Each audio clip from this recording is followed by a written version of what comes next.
item 2.59 logits above. What's it say? 0.93. All right, 159. 0.83. 0.59. That's the.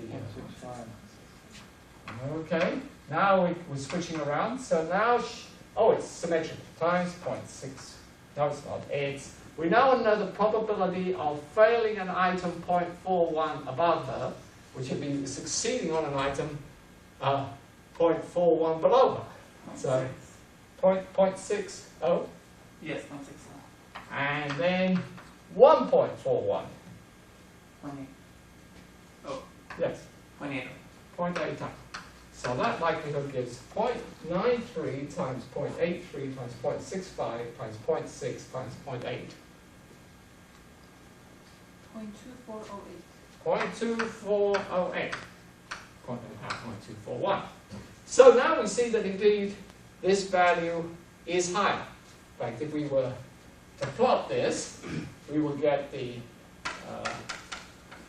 likelihood curve for this data, likelihood curve, and it goes something as a little peak to it, the maximum likelihood, and that both the methods I've shown, this one of multiplying our probabilities and the one of making the observed score and the expected score coincide, in fact, are mathematically the same method, and so they will produce the same curve, the same point on the curve, which is about 3.59 as being the peak of the multiplication of the probabilities, which is the peak of the likelihood. All right, now I was trying that on Mary's data. What about if I try the same method of maximum likelihood on George's? All right. Whoa. Okay, well, we're getting good at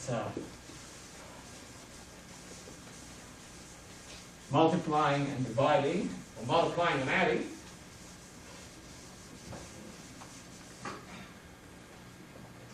Let's see what happens with George. Maybe I should have just left that column, Mary's column. Did someone write down Mary's values? 0.082. First one was 0.82, is that right? Next one? 0.206. 206. Next one? 0.222. 222. Then there was 111. sorry, I missed. You're missing actually 111. I think I should have Yeah, 6 values. I jumped the first one actually, which was 0.05. Ah, okay, let me do this again. Oh! 0.05, 0.082, Yeah. 0.206, Yes. 0.222, 222, and 0.111. Okay, there's 0.24 in the middle there somewhere.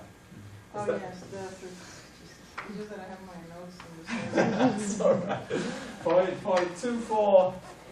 What was that? 206, it's the third number. Then the fourth number is 0.241. Ah, good. Then the 222 and 111. 111. Oh, isn't it much easier when computers do this? So I'm keeping these values here for Mary because I want to compare them with the values for George. We're going to do the same thing for George. And so let's look at George and let's see what the likelihood of his response string is if his ability had been 1. Well, it'd be 0.5 for his first response. He got that wrong or right, but it doesn't make any difference because we're right on him, and so it's a toss-up. He succeeded on an item that's a little bit hard for him. 0.27. He succeeded on another item that's 2 logits too hard for him. He failed on an item that's 3 logits too difficult for him, which is what we expected him to do. That 9.5, was that it? And that was he failed on, let me see, failed, but he succeeded on a really unexpected success. 0.02.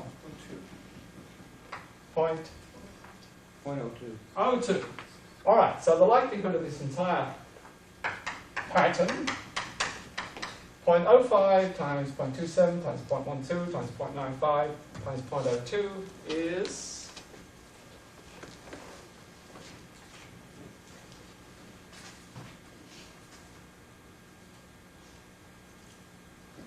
2.078 e to the minus 4.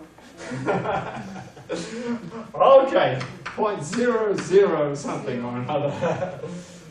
Lots of zeros apparently. 3 zeros and I don't think that's quite right. The numbers aren't that small. 0.5 times 0.27 times 0.12 to 0.95 times 0.02. Okay, all right, it's pretty small. Pardon? It's probably 0.003. Something like that. Okay, pretty small. So this is very. So we now we'll up his ability to 2. He succeeds. He fails on this item that's 2 logits below him. So that's only got a 0.27 chance of occurring. Then it's a toss-up on the item right where he is. He fails on this item. He succeeds on this item that's a little hard for him, 0.27. He fails on this item that's somewhat harder for him. We expect that. So that would be the next one up, 0.88. And then he succeeds on an item that's really much too hard for him that we wouldn't expect. Must be 0.05.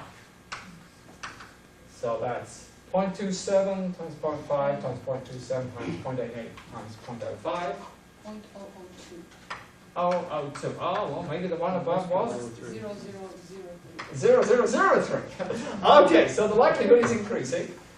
All right. Now we do the same thing again. Probability of 3.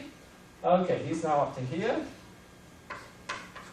He unexpectedly fails on this particular easy item. That's 0.12. Succeeds on this slightly easy item. Toss up on the item right where he is. Fails on this item a little hard for him. That's what we expect. Succeeds on this item that's really quite a bit hard for him, which we didn't expect. So that's 0.12. 0.12 times 0.73 times 0.5 times 0.73 times 0.12 is 0.004. 0.004. All right, notice what's happening here. His likelihood values all the time are much less than Mary's. In other words, it doesn't even matter what value of ability we choose for him, observing that particular pattern of data is always much less likely for George, regardless of his ability, than it was for Mary. 0.003 against 0.05, 0.002 against 0.82, 0.004 against 0.206. If we jump ahead to 4, probability of 4, he's now up here. This is a very unexpected failure corresponding to 3 logits below him. What's his 0.05? Is that 0.05? We expect him to succeed on this, 0.88. Succeed on the next one, 0.73. So toss up on this one, 0.5. And we actually expected him to fail on the hard item, which he didn't. So that's 0.27. So that's 0.05 times 0.88 times 0.73 times 0.5 times 0.27. 0.004 again. All right, and just to make the matching set here, we put them up at 5. Okay, we now have this very unexpected failure. 4 logits below him. 0.02. Okay. There must be 0.95. 0.88. Slightly unexpected failure. 0.27 times 0.5. 0.02 times 0.95 times 0.88 times 0.27 times 0.5. 0.002. 0.002, so it's dropping again. So notice we've got 0.002, 0.004, 0.004, 0.002. So we seem to be following this same curve, only lower down. And we'll just try what happens if we fill in his ability at 359, which is about what the other method would have estimated as being what his ability estimate would be. So, if we fit him in at 359, this will be 0.07, this is 2.59 voltage, 0.007. Right, then a success, what is that, 1.59 voltage below him, which is 0.3? 0.83. Then 0.59 voltage success on an item, 0.59 voltage easy for him. 0.65. A failure one on 1.41 voltage. Difficult, that's again expected, but which is? 0.6. Oh, what was that? Yes, 0.6. So, and then 1.41, a failure on an item 1.41 logits above him, which is 0.21. So 0.07 times 0.83 times 0.65 times 0.60 times 0.20. 0.0045. All right. So it's a very flat likelihood curve which just peaks at this 3.59. In fact, because when we do this multiplication, first of all, multiplication is very difficult to do. Then, because these numbers are so small and so similar, when we do this by computer, instead of actually doing these multiplications, what we do is we take the log of the likelihood and then add up the logarithms, for those familiar with how logarithms work. So all these multiplications turns into additions, and all these terms are replaced by the logarithm of themselves, and then these likelihoods are all negative numbers, and we're looking for the most positive of the negative numbers as the maximum likelihood. But we can see for both George and Mary, despite the fact that they made their responses in different ways, the likelihood of the response pattern that they made is maximized for the same ability measure. This seems very strange. In other words, from the point of view of the Rasch model, which is what we're applying here as we look at the probability of each response, no matter how a particular raw score is made on a set of items, the ability estimate that is produced is always the same. For a particular raw score on a certain set of items, it doesn't matter what pattern of responses was observed, the ability measure is the same ability measure.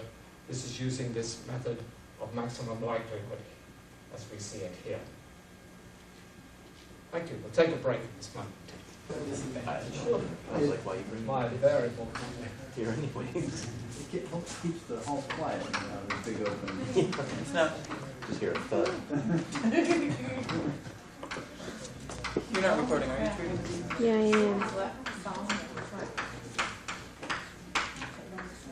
The method we've been discussing, the method of maximum likelihood, is a very good method when the situation we're applying to it is a well-controlled situation. For instance, in the situation we were just talking about, where we know the difficulties of the items, and we're just needing to compute the abilities of the people in this very constrained, well-defined situation.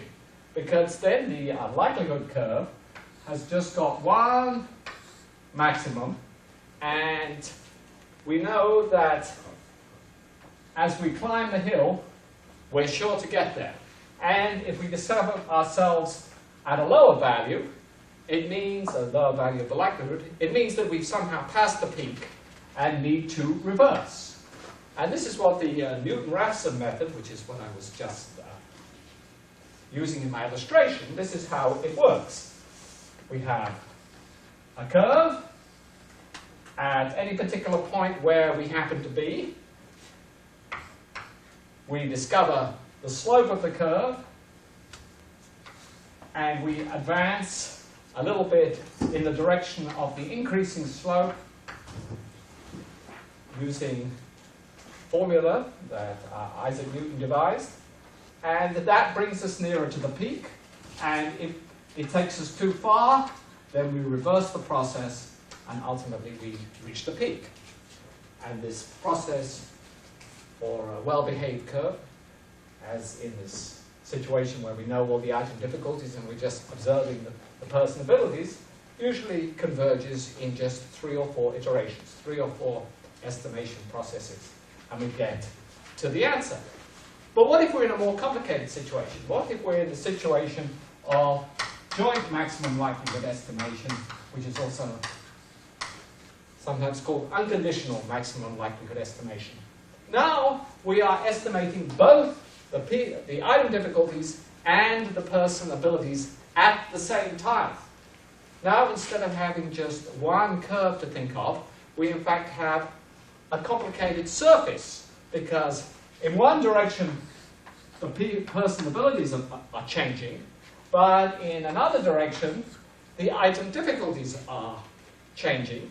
And when we take a cross-section through this complicated situation where the items are moving around and consequently the person abilities are moving around, but the person abilities are also moving around, so that's changing the item difficulties, we end up with a likelihood curve that can have more than one maximum. In fact, it was certain to have more than one. This means that when we apply Newton-Raphson iteration, we may discover that instead of finding the maximum, the greatest maximum, which is the answer we want, that the iterative process is hopping around at a minor maximum. Or, an even worse situation, when we make the correction from one minor maximum using the same approach that we were using, the Newton-Raphson approach, it jumps us right past the highest peak and finds a lower peak. And then when we make the adjustments at the lower peak, instead of finding the highest peak, it takes us all the way back again to a lower peak on the other side.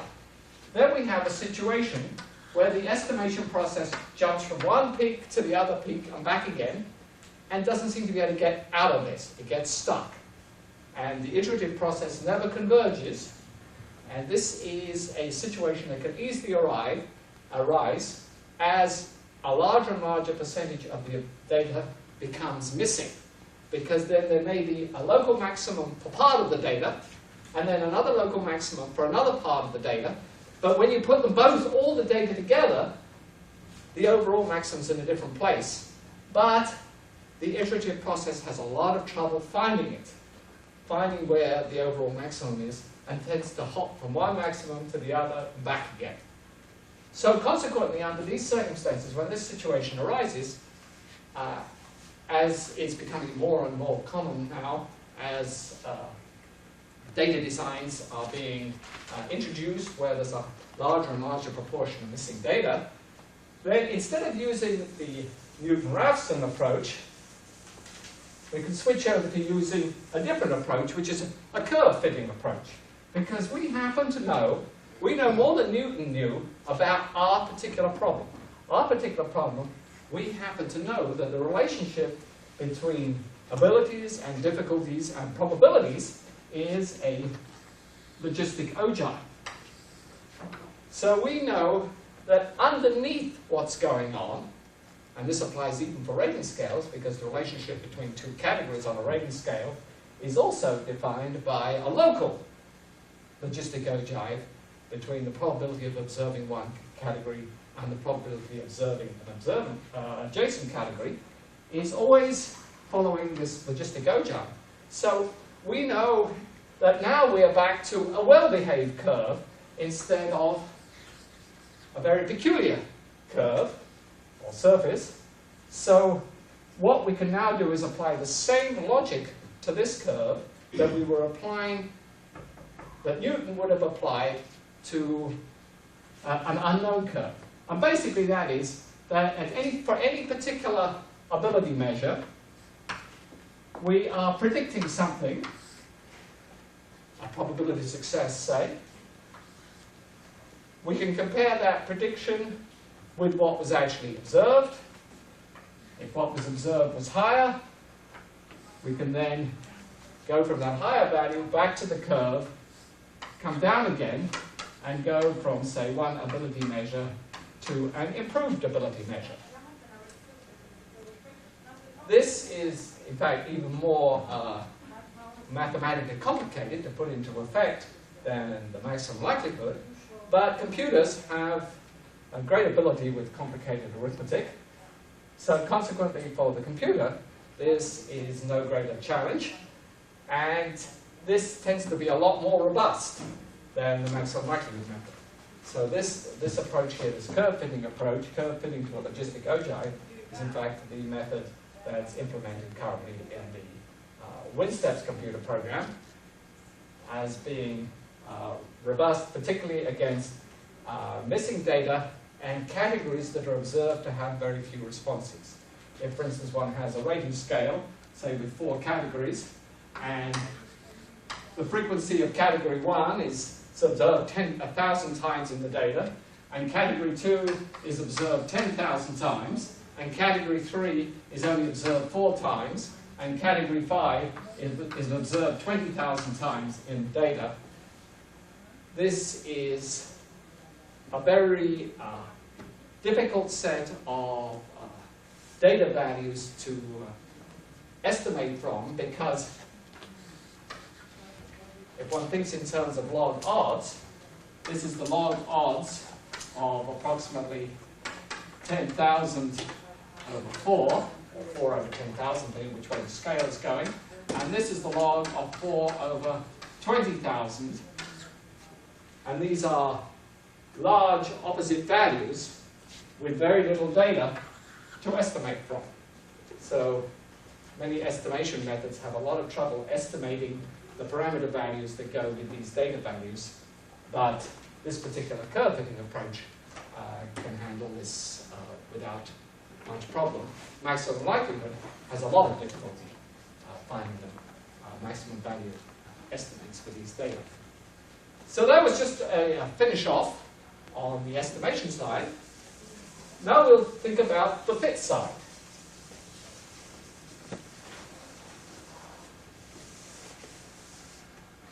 Here we have our friend Mary with success on the 3 easiest items and failure on the 2 hardest.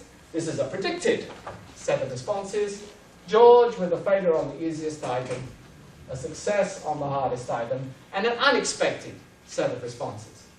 Now there are many, many fit statistics that have been defined for this type of data. I'm going to look at 2 of them. Outfit, which is in fact the standard statistical chi-squared statistic, and or related to it, and infit, which is an information-weighted form of that statistic. What we need to do in each case is to find out a function of the probability or improbability of observing each category and adding them up. And basically speaking, what we're going to do is add up some chi-squared values, and x is what we observe, e is what we expect. So when what we observe and what we expect are close together, these values are going to be small. When what we observe and what we expect are far apart, these values are going to be big. And in order to get around the problem of direction, we don't want bigger being greater than observations that are bigger than expected to cancel out those that are smaller than expected, because we know that the sum of the x's, this is capital Greek letter sigma, capital S, which means add up. When we add up all the observations, they're going to equal the sum of all the expectations for any particular person or item, because that's the value that we chose the ability estimate, or the item difficulty estimate, to give. So in order to get around the fact that what's above the expectations must cancel out what's below, because the sum of the x's equals the sum of the e's, we square this. That gets around to this problem. And then we now have a value that's squared, but what we haven't adjusted for here is, we could say, for the targeting. And to get around that, to turn this from being in the original raw score metric into a standardized metric, we divide x minus e by its standard deviation, or what's convenient because this is x minus e squared, that would be the standard deviation squared. We divide x minus e squared by its variance. And this gives us a value here, whose expected value is what? What's the expected value of this term here? 1. 1, that's correct. This is what we observe, this is what we expect. The variance, this is the model variance, computer called the model, is our prediction of how the observation varies around its expectation. So in fact, these are, in some senses, the same thing, only this is what we observe empirically, and this is what the model predicts. And if the data accords with the model, then the expected value is 0. Well, excuse me, 1. The expected value is 1. What happens if the data accord exactly with the way the model predicts, if that were possible? What would happen? What would this be?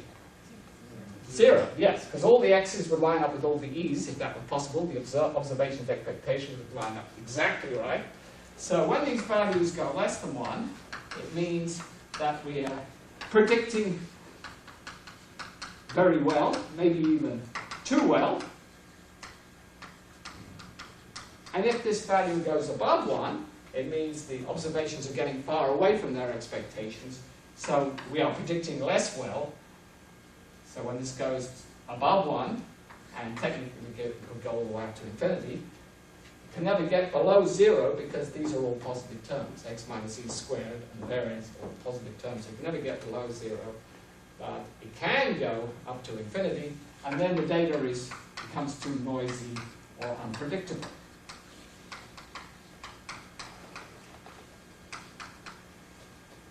So, we apply this little formula here.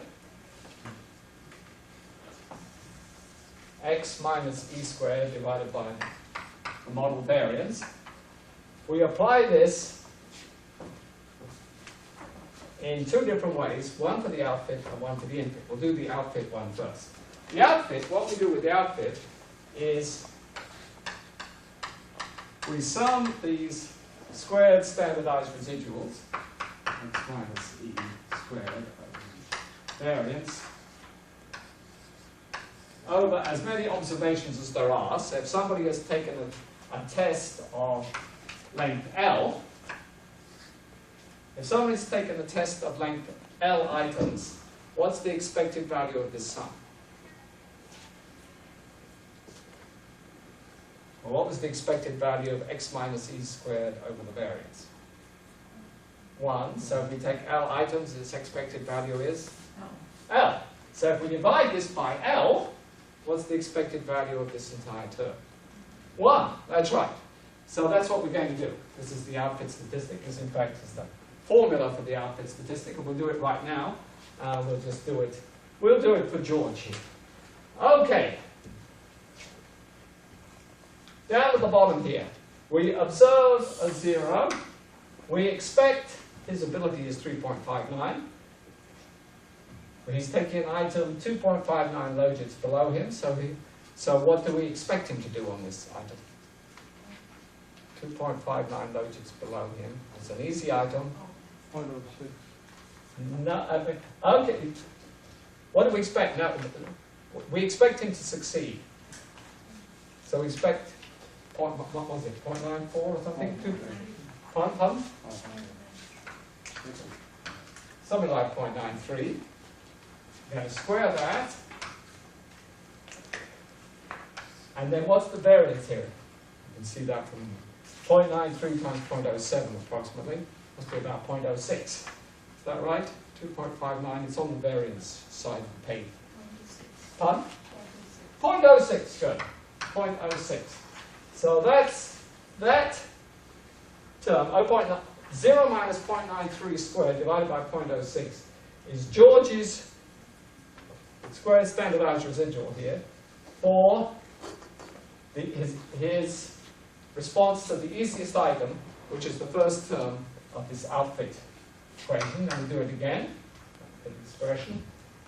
Now it's 3.59 minus 2. So it's a success.